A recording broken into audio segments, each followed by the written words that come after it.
We're speaking about the objective of creation. The prophet tells us that God created this existence for his glory. What does it mean for his glory? If God is absolute, perfect, God needs nothing. So if God needs nothing, you can't add or detract from God. God has no need. So what does it mean God created this existence for his glory? As the prophet says, L'chvodi barosiv, I've created it for my honor, for my glory.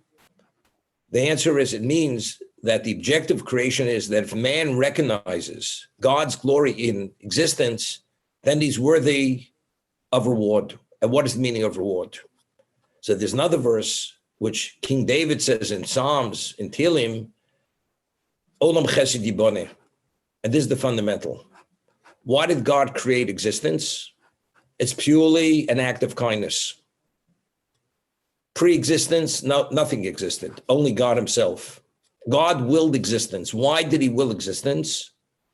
It's the ultimate level of kindness that mankind, who now will come into being, into existence, if they choose to behave and recognize God's glory, which is based on choice, because God endowed man with the ability to reject that and continue existing. If you see it as God wants you to see it, which is based on your own initiative, then you merit the ultimate. And being able to merit the ultimate, that's the ultimate kindness of opportunity which God provided for the human being. So King David says, the world, what precipitated existence is God's unending kindness to provide this opportunity. What is the reward? The reward is based upon one's level of accomplishment, and the reward is the world to come. What is the world to come? What is that? What is this reward? We read in Pirkei Avos that if you encapsulate all the pleasure from the first moment of an existence to the end of existence in one moment, it is not the equivalent of a whiff of the world to come. I mean, we can't even relate to this. Now, the question is why? If it's that level of benefit and pleasure, so how could you say that everything from the first moment to the last moment of reward, pleasure, encapsulated in one moment is not equivalent of a whiff of the world to come? As much as we say this world is a finite world. It's finite. The world to come is having a relationship with God, who's the infinite being. Regardless of what finite is, although we can't fathom what that finite is, it's not within the same realm of infinite. Infinite is a different dimension of existence. We can't relate to what the finite of physical existence is. As I mentioned, the galaxies are endless, millions and trillions of miles. We can't even relate to what that is. So what's infinite? No beginning, no end. How do we relate to it? And that's why we read in Pirkei Avos that when one does a mitzvah and he's worthy of reward, he cannot be compensated in this world. Schar ba'el maleko. Because since the mitzvah being innately spiritual, the deservingness of that mitzvah is something in the spiritual realm. The spiritual realm is infinite. The physical realm is finite. So how do you take something of the infinite and somehow fit it into a very limited location? Therefore, in this world, you cannot be rewarded for a mitzvah. It's not possible because there's not enough time or value which can be provided for the human being to give him for what he deserves because of what he generated as a result of performing these commandments, which in themselves are innately spiritual. Although we, being physical beings, we perform on the physical stage, but the innateness of them is spiritual. Therefore, what we activate when we do the mitzvah, we activate spiritual forces which are within the infinite realm. Therefore, you cannot be rewarded in this world. That exactly is the reason that the Mishnah in Pirkei Avos tells us, schar b'al maleko, that it's not possible to reward it in this world for that reason. That's the understanding. Now, what is the world to come? So the prophet says the world to come is ayin lo rosa. There's no human eye that ever saw what the world to come was and is. Because again, in terms of our capacity or capability, it's all finite, physical beings. Even within the spiritual, the soul being infused and the human being a composite of the physical and spiritual, our function is purely in the physical. We function in the physical, on the physical playing field. Therefore, before the soul enters into the body, it comes from a spiritual location. That soul understands, has an understanding of what spirituality is, because that is what it is, the soul. But once it's infused into the body, that soul no longer has any inkling of what that spiritual realm is. So if you ask any human being, a Jew, the greatest tzaddik, even Moshe Rabbeinu, Moshe, the greatest Jew who ever walked the face of the earth, the one who was the conduit to bring Torah to this existence, he still had limitations. Although he was the most humble person who ever lived, and his eye was clear, as it says, he saw through a clear lens, and he was able to prophesy whenever he chose to. He needed no need for preparation for prophecy, but nevertheless, he's still a human being. And being a human being, you have limitation. As a soul in the world to come, that's an unlimited location. That's an infinite location. Therefore, as a human being, the prophet says, Ayin lo rosa, no human eye ever saw what that is. We cannot fathom. If we cannot fathom even the physical, which is within the realm of accessibility, how could you fathom something which is unfathomable? Because something which is finite cannot fathom something which is infinite. You cannot fathom it. But the world to come is that infinite location. But what does it mean it's an infinite location? So again, the Talmud tells us that what exactly will happen in the world to come. What is it? So it tells us, the Talmud tells us in Brachos that tzadikim yoshvim, that tzadikim, they sit, vitroseim b'rosheim, and they have crowns on their heads. V'nenin mizivcha shechina, and they benefit from the radiance of God's presence, the radiance of his presence. What does that mean? Nenin means they benefit, they have pleasure. What does that mean? And the Rambam goes to explain, what does it mean that tzaddikim have crowns on their heads, and in that state, wearing those crowns, they encircle God and they're able to benefit from his radiance. Ziv, the radiance of his divine presence. What exactly does that mean?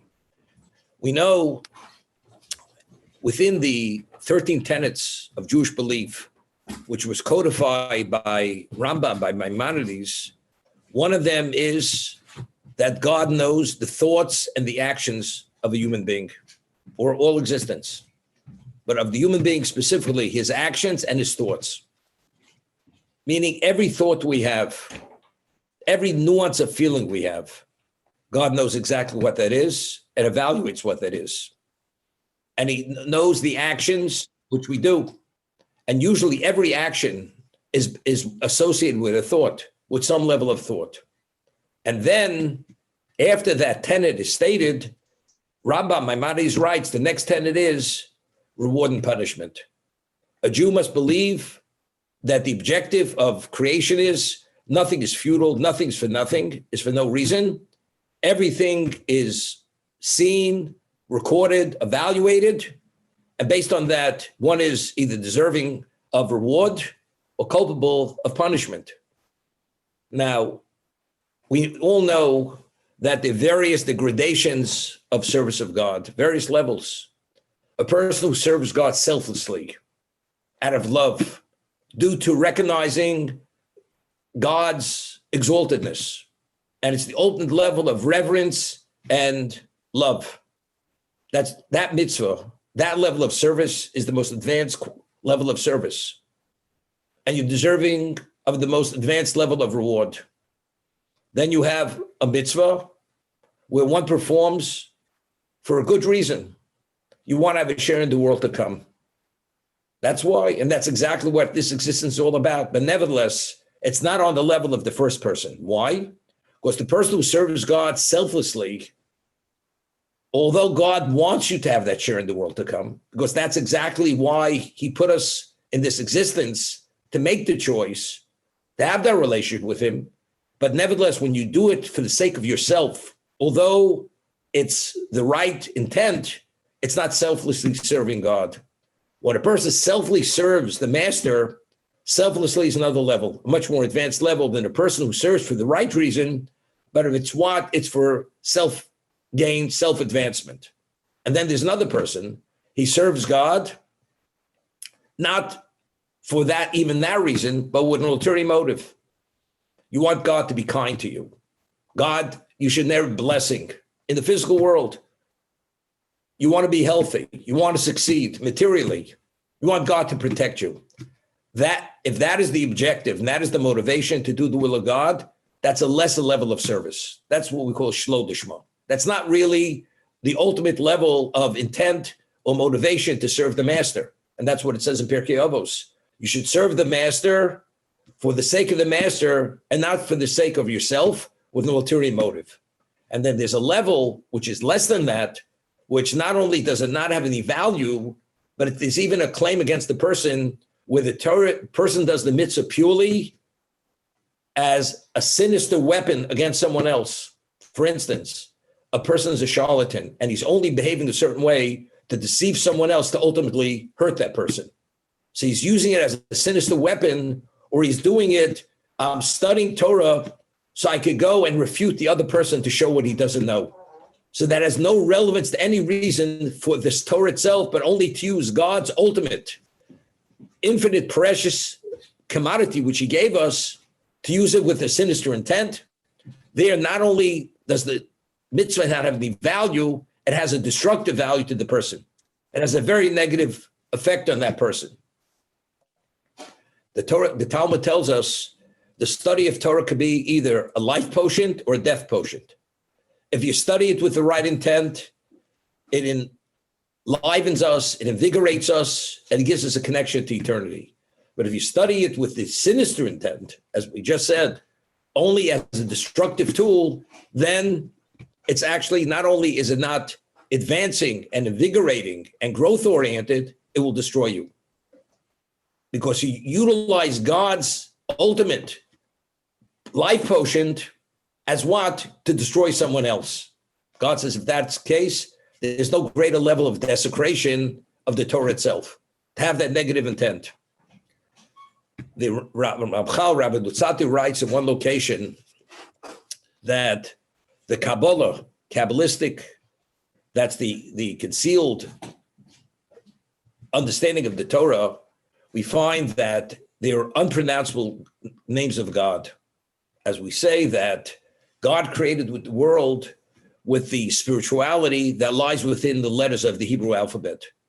Of course, the Hebrew alphabet, it's not an ordinary alphabet, but rather each letter has a representation in the spiritual. And when that letter, when you have a conjugation of certain letters which spell the names of God, it generates a force, a spiritual force, which there's nothing compared to that force. And through the Kabbalistic understanding, if you conjugate letters and use the name of God, the various names of God, you're able to perform miracles. Now, what happens if a person uses, and he says, this is available, anybody who studies it, even though you're not that devoutly righteous person, if you know these codes, so to say, you could perform miracles. You could perform miracles. But he says, if a person is not at the level that he's utilizing those names and the conjugations of letters for God's glory, the liability is serious. Why? And he refers to it, you have the scepter of the king. The scepter of the king, the only one who's permitted to use that scepter is the king himself. Anybody else uses that scepter, a commoner, it's considered an affront, a disgrace. You're not being royalty. How do you have a right to use that scepter? If you use the scepter only for the king's glory, the king is more than happy. But to use his scepter for your own bidding, for your own reasons, this is disgraceful.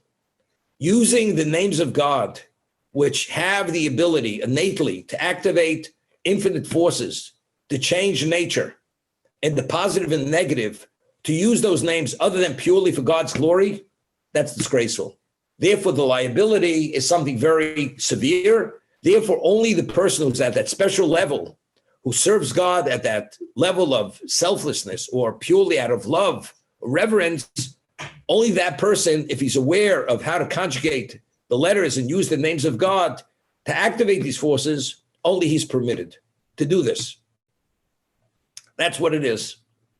Now, when God initially began the creation, as I said, the code word, the allusion to the objective of creation is already mentioned in the first word of the Torah. Bereshis bara. First two words, Bereshis bara. What is the objective of creation? For the sake of Torah, which is the ultimate, which is the choicest, and for the sake of the Jewish people, who are also called Rashis, the chosen. For the sake of the choicest, the ultimate, which is the Torah itself, which is God's wisdom, and the Jewish people are the only ones who have the capacity to be able to live within the confines and the restrictions and the various protocols which God provides through the Torah. Any other nation does not have the capacity. Give you an example. As we said, a person cannot fathom the spiritual because something finite has no relevance to the infinite. The Jewish soul and the non-Jewish soul, it's a different soul. We have a different soul than the non-Jew. And that's why, because we have a different soul, it's a different spiritual makeup.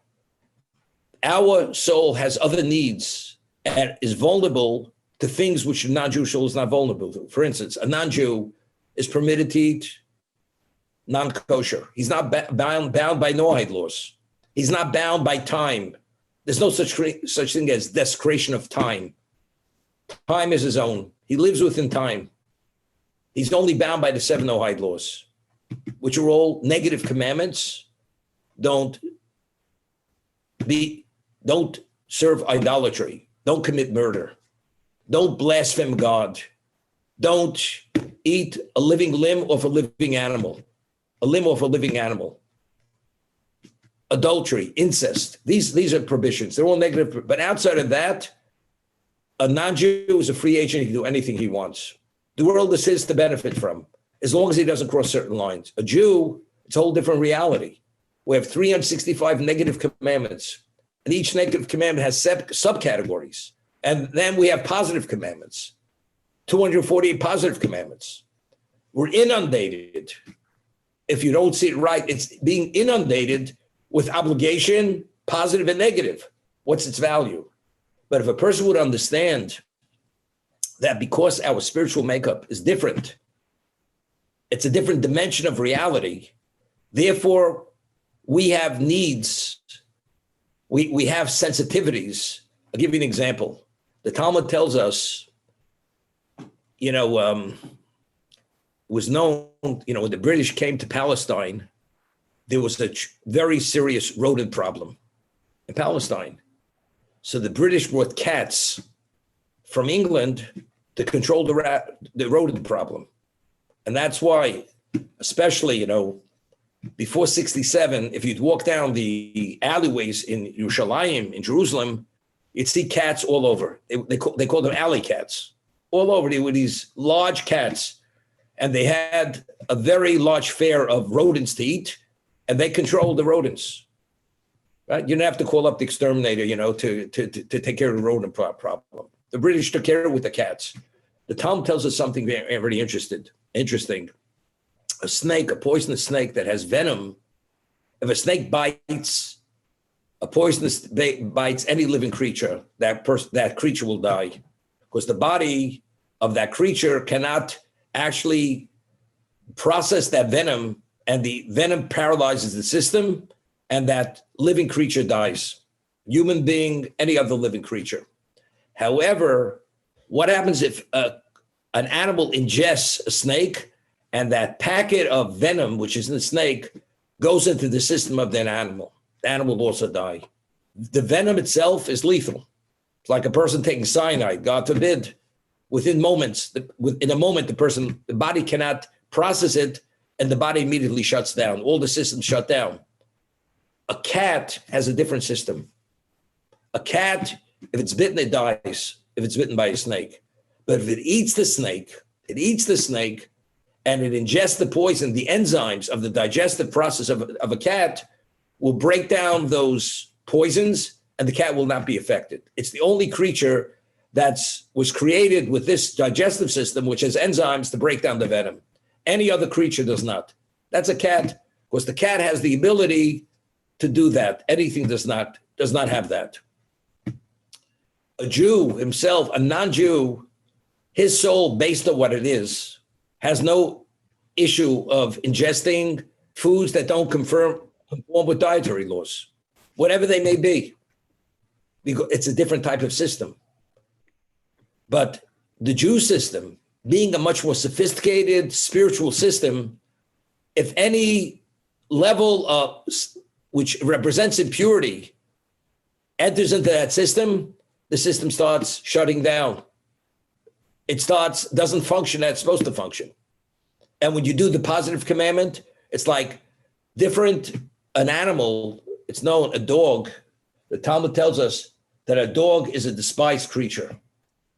Despised. And therefore, when God created the dog, the digestive system of a dog, it's a 3-day digestive process. Why? We say that a dog is man's best friend. Why is a dog man's best friend? That because a dog himself is in need of love. Because a dog, once it attaches itself to you, you can't get rid of the dog. The Talmud tells us that when you give a piece of meat to a dog, a person should have a stone or a stick and throw it at the dog at the same time. Otherwise, the dog isn't going to attach itself, because the moment you show any level of compassion or feeling toward that dog will not let go of you. So when you show that, make sure to make it clear to the dog, you don't want to see the dog again. Because of that, when God created the dog, the digestive process is 3 days. Why? Because the longer it takes to digest the food, the longer it's nourished. Therefore, because since the food is not available to the dog as any other creature, we're talking about like a domesticated, therefore people will not provide food for it. So therefore, God created out of compassion for the dog, the system, it takes longer for it to digest its food, so it should not come on, it doesn't have the need to come on to people to sustain it. That's the Talmud. So each creature is created based on its makeup, because that's the reality. Now you understand why a dog is man's best friend. Because a dog, it's a creature which is in need of attention, and it needs people to show it love. The moment you show any amount of attention, it immediately is dedicated to you. And that's the concept of dog being man's best friend for that reason. So you don't have to spend, all that expensive money on first cut meat for your dog. You can buy it Purina Chow, it's good enough. Or even expired, the stuff they send out to South America, you look at the can, it's good enough for your dog. You don't have anything better than that. It's fine. So I'm saying the Jew's spirituality is so sophisticated. It's a different dimension of soul that it's sensitive to any level of impurity will actually cause it to malfunction to a degree. And the positive commandment, it needs a level of sustenance, nourishment, which is the positive commandment for it to advance itself, which the non-Jew, its soul cannot advance. It's limited to what it is. I'll give you an example, lahavdil. You have a person born a midget. When he's born a midget, he reaches a certain point, he cannot grow, does not go beyond that point. A normal person, even he grows up to a certain point, but he keeps developing and growing. Certain people, because of their genetics or whatever it is, they're limited to a certain limited capacity. A Jew has unlimited capacity in the spiritual. And because we have unlimited capacity in the spiritual, God provides us the means to be able to address that unlimited potential, because it has to be sustained. How do we address our unlimited potential to advance it? Those are the positive commandments. That's what it's about. He gives us positive commandments to advance it, And we have endless, relatively speaking, negative commandments with subcategories, not to diminish it, so we should be able to advance ourselves in a very healthy way. That's the concept. But the essence of a person is a spirituality, it's not his physicality. And both the Jew and the non-Jew alike were put on this earth to be the playing field, to be challenged in various contexts. The Jew has one type of challenge and the non-Jew has another type of challenge. The non-Jew could cross endless lines, there's no claim against him. The Jew, every nuance of movement, you may be crossing a line, which is considered a transgression. As a result of that, one has to deal with all this. You know, God, a challenge is only a challenge if you're able to meet the challenge. If you're not able to meet the challenge, it's something which is overwhelming and totally, it subsumes us and destroys us. So what did God give us to have the sensitivities and the ability to deal with all these challenges, which are based on inclinations, despite the fact that we may be inclined for certain things, because if we're not inclined, there's no challenge. We are inclined. And despite the inclination and the intensity of the inclination, we have the ability to somehow to gain a level of clarity and take hold of our lives and take control of our lives to be able to deal with that. What is that special product or existence that he created, which is the ultimate existence, and that's the Torah itself. The Torah is referred to and depicted in the Talmud as the antidote for negative inclination. That's the antidote. It's like a person, God forbid, he's bitten, he has allergies, and he ingests something, it has to be neutralized. And if he doesn't take that neutralizing drug to neutralize it, the person could die from that, from the allergic reaction to it, because he can't process it. What actually deactivates the inclination? What gives the person the ability to gain not only an intellectual clarity, but to internalize it to a degree to understand it sufficiently that inclination should not take control of his life? That's the study of the Torah. And based on, as we discussed, the many levels, how one could study. You could study something selflessly, purely for the sake of God. You could study it for the sake of yourself or sharing the world to come. You're able to study it with an ulterior motive, which also has value. But based on the investment which one makes in that particular moment, that will determine the intensity of the antidote to what level of clarity you will gain. The more advanced the Torah studied, the greater the internalization of reality. And therefore, despite the overwhelming inclination, not only could you take control, you have an understanding of what that negative inclination is, and you will take every precaution to create fences, what we call fences, to deal with all those issues. We read in Pirkei Avos at the very beginning, one of the things which Shimon HaTzadik, Simon the Pious, who was a high priest in the Second Temple period, he said, one of the things he said, Asu siyog leTorah. You should make a fence for the Torah. That's one of the good pieces of advice which he suggests to every Jew. Asay siyog leTorah. You mean the rabbis, they legislated endless rabbinic fences. Many laws which pertain to the Shabbos offenses. Why? Because the rabbis understanding the vulnerabilities of a person, you have to create fences. Today we do all kinds of focus groups and studies to understand what things are. And based on understanding the blind spots and the vulnerabilities of people, we create fences. We know, when a person drove initially, when you had the first Model T Ford on the road, it went about 10 miles an hour.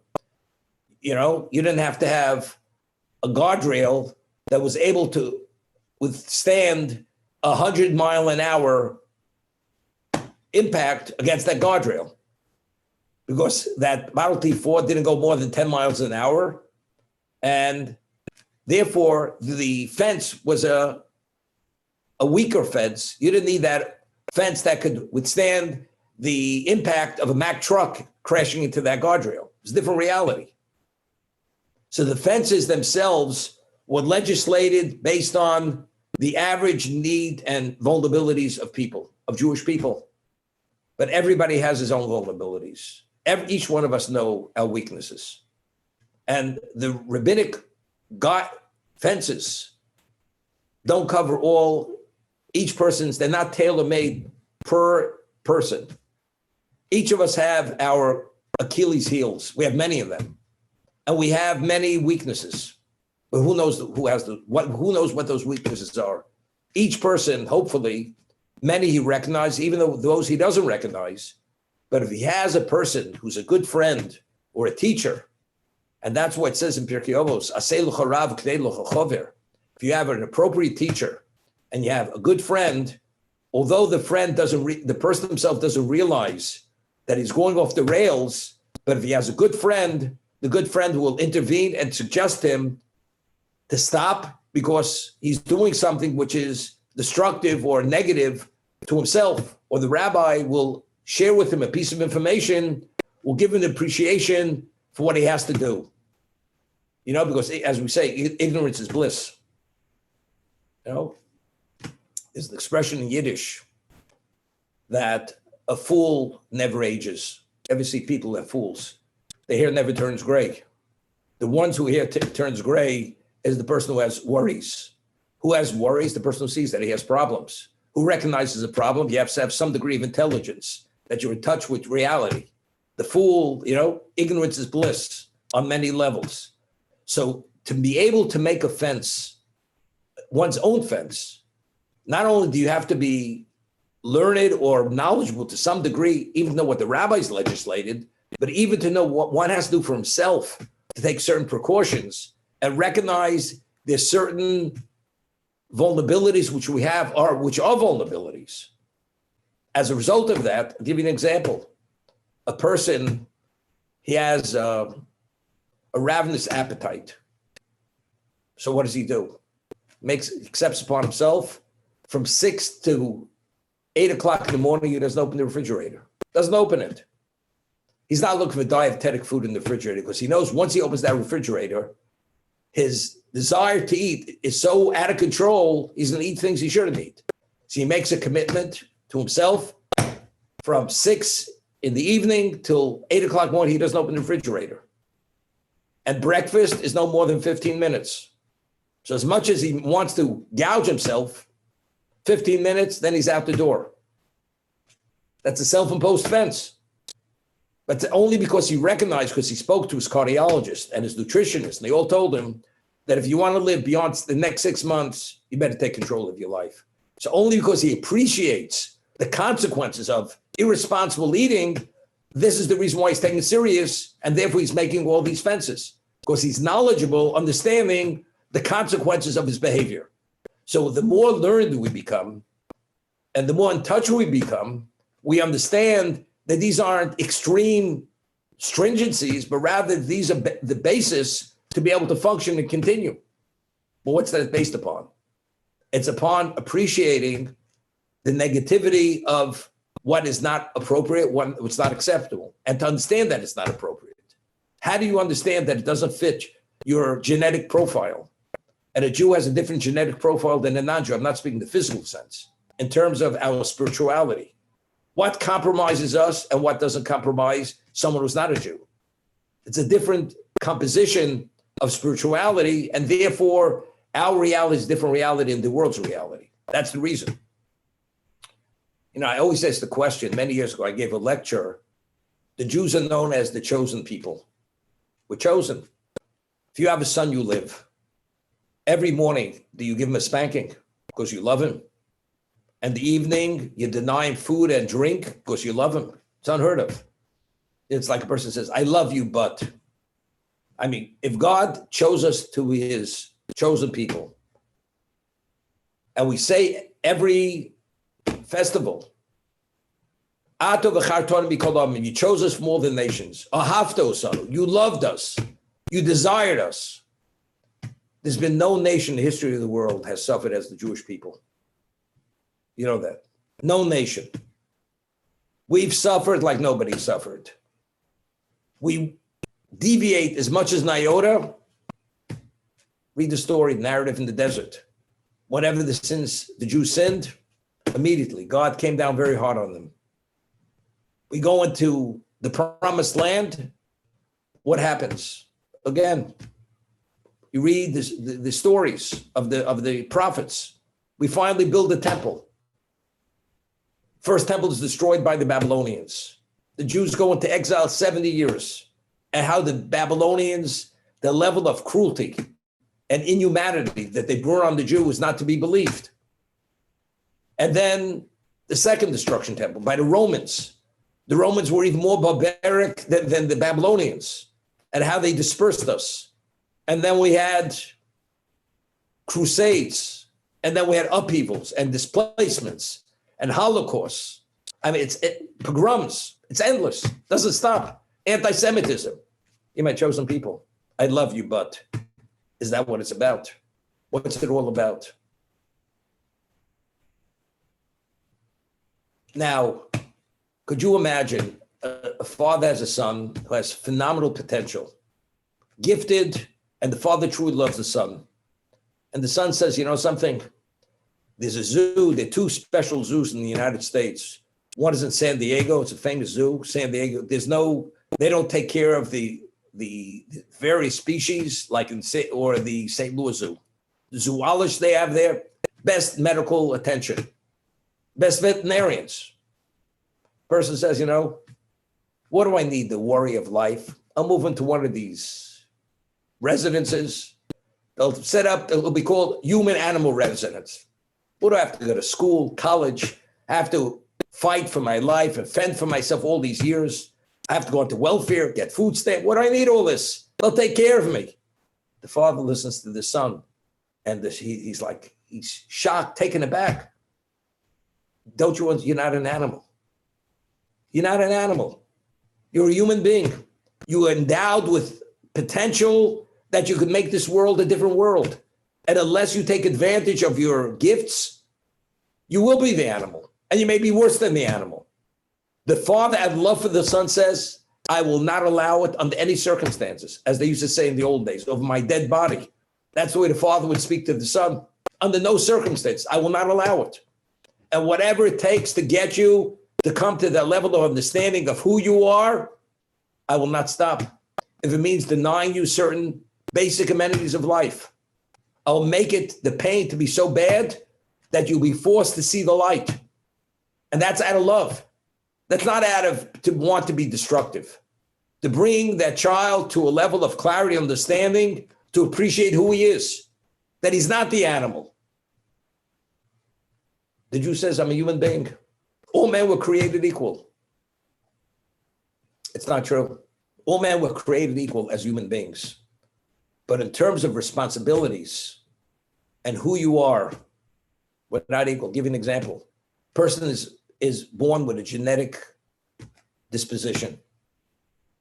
And he can't eat what other people could eat. And he doesn't breathe. He needs certain breathing apparatuses, medical devices to be able to function. All men are created equal. You're created equal. Evidently, everybody's not created. Everybody has the same intelligence quotient. IQ? No. All people are gifted identically, one as the other? No. Each person is gifted in his particular area where he's gifted. What do you mean all men are created equal? Created equal that you have a right to exist. Nobody should be actually under the heel of anyone else. You're created equal. But each person has his own profile in terms of addressing who he is. The Jewish profile is not the non-Jewish profile. What the Jew is meant to be is not what the non-Jew is meant to be. It's a different reality. But the Jew says, I would like to be like the non-Jew, the ordinary human being. I don't want to complicate my life, but that's the reality of who you'll be. Your purpose and your value is a different value. That's what it is. You're bound, you have a different set of rules. because your makeup is different. It's like the child who's born a diabetic. He says, why can't I eat what other kids eat?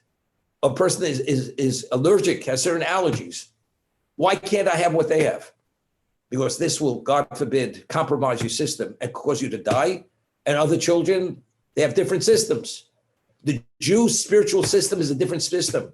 If we ingest certain foods, if we cross certain lines, whether it's time, whether it's activity, different things, it's a different reality. And that reality is a reality. Although we may not sense it as physical beings, but ultimately it has its negative effect.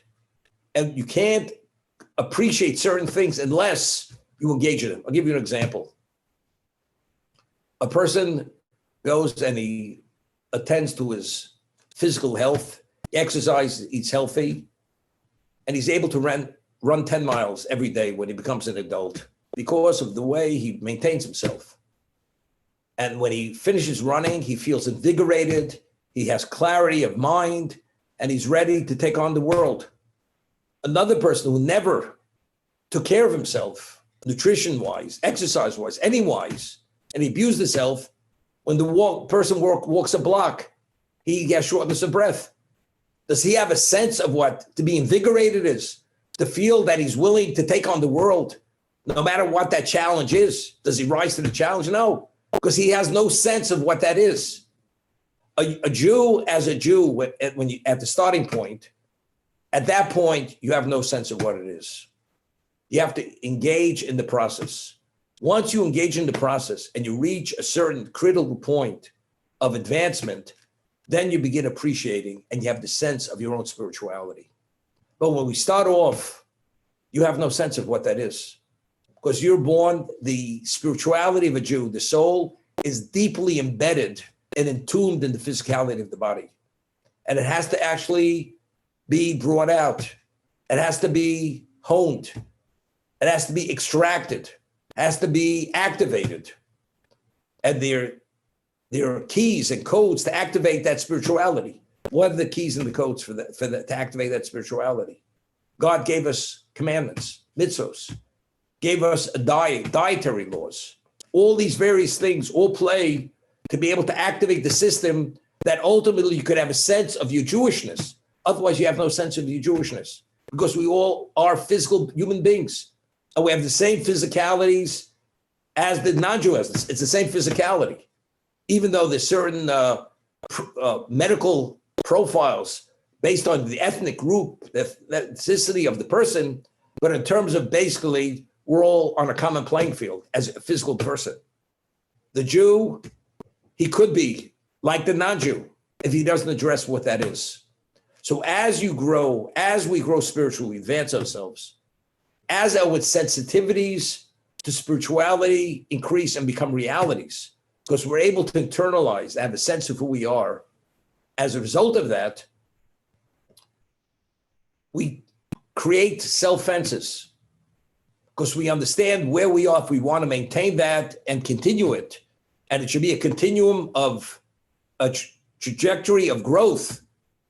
You can do certain things.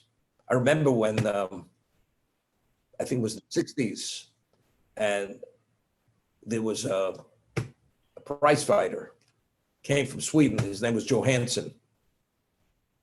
And he became the world champion boxer.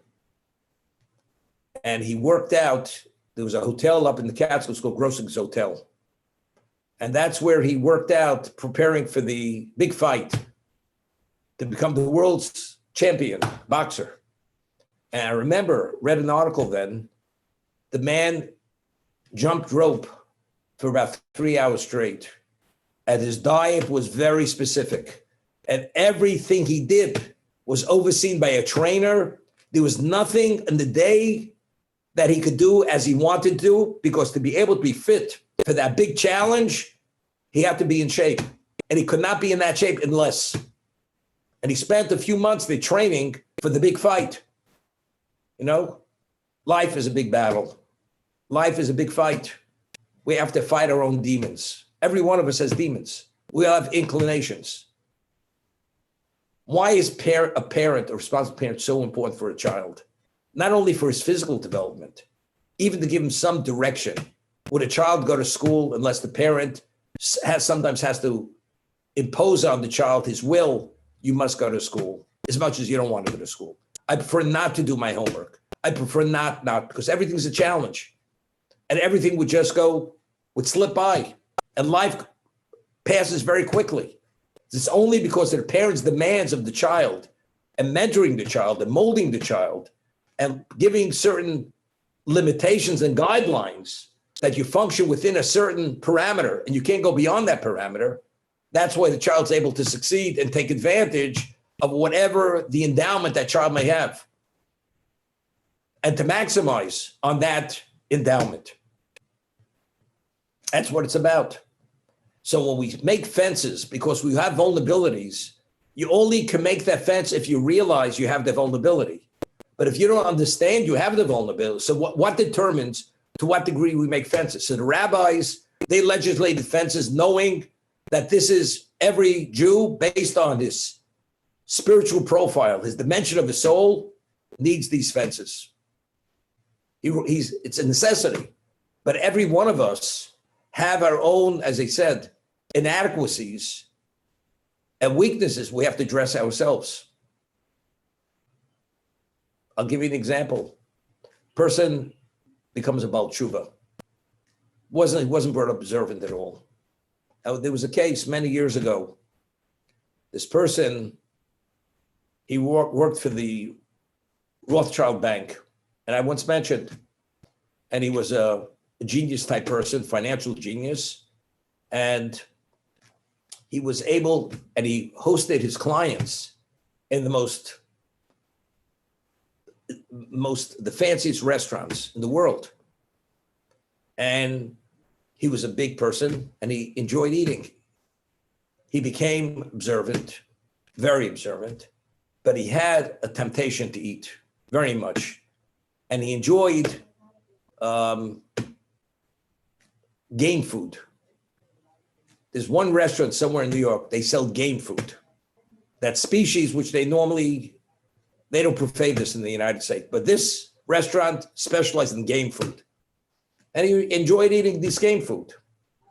So when you denied it, you crave it. And one day he's walking down the street and he's an observant Jew already. He cannot contain himself. Cannot contain himself. He passes that restaurant, he's going in. And when he's about to go in, he's on the board of one of the synagogues in Manhattan. And he realizes if he's seen going into that game food restaurant, he's off the board. And at that moment, he attained a level of clarity, it's not worth it. But after that happened to him, he says, from now on, I don't walk down that street to pass that restaurant. That was a self-imposed fence. He understood his weakness then. It really rang very loud to him. It connected with him, and he realized that if you'd have gone there, afterwards, it could have set him back very seriously. Knowing exactly what my weakness is, to what degree I'm vulnerable, I take every precaution. But every other person could walk down this street. It's not fair. What do you mean it's not fair? The alcoholic, being an alcoholic, has to stay away, can't even walk into a room where other people are drinking liquor. But it's not fair. No, you have a certain chemical issue. You have to stay away from that. You have to create a fence, arm's length, which other people don't have to. A Jew, because of our spiritual makeup, the rabbis issued fences, understanding what our vulnerabilities are. But in addition, each one of us has certain personal vulnerabilities because every person's challenge of life is tailor-made to him. Because the objective and the purpose of all of us is very specific. In the general sense, we're all the same. But each of us has a specific mission. Whatever the mission is, only God knows that mission. Only God knows that. And therefore, one person's challenge is not somebody else's challenge. So based on that challenge and understanding and appreciate that challenge, and you want to succeed despite the challenge, you have to create a self-imposed fence to be able to deal with that. And that's what Shimon HaTzadik in Pirkei Avos tells us, Asay Siyog LaTorah. Each of us have to create our own guidelines and our own fences and write our own so-called script besides the Torah script to be able to function within the Torah narrative. Otherwise, we can't function otherwise. That's the reality. Now we find something interesting. We read about Abraham, Avram Avinu, Abraham, the founding father of the Jewish people. And this goes back now. He was circumcised at the age of 99. And God says, after he was circumcised, he says, this is known as the Holy Covenant. You, the land of Canaan, will be given to you and your progeny till the end of time. And your children will be like the stars of the heavens, so on and so forth. Okay? Initially, God created Adam and Eve. They were in the Garden of Eden. Why did God create Adam and Eve? What does it say in the Torah? God said to his heavenly retinue of angels, we will create man in our in our form, in our image, in our form. We can create a human being in our image, in our form. What does that mean, in our image, in our form? God himself has no image, right? Elot mus, God has no form. He has God. If he's infinite, there's no form, and you can't even visualize. There's nothing to visualize what God is because he's infinite. So what does he mean? We will create man in our image and our form. The answer is the human being is endowed with intelligence. Not only intelligence, as God only does what he wants to do, he has control, the human being has free choice. He will be able to dictate his own life. The unintelligent creature is bound by its DNA, which is instinctive behavior. Any living creature cannot behave other than the way that DNA was created, and that's its makeup, and can't act any differently. A human being is different. Although we have a DNA, but we have the power of choice to go in whatever direction we want, up to a point. We have that ability. That's called free choice. As God himself does as he chooses to do, the human being does as he chooses to do. God says you have free reign. You're going to be the beneficiary if you make good choices, and you're going to have the consequences if you make bad choices. You put your hand in the fire, you get burnt. Nobody told you put your hand in the fire. It's not fair. You're endowed with intelligence. Don't put your hand in the fire. You put your hand in the pot of gold, which is a good choice. So now you're in possession of something which is valuable. That's what life's all about. So when God says, we will make man in our image and our form, that's what it means. Endowed with intelligence and the ability to make choices.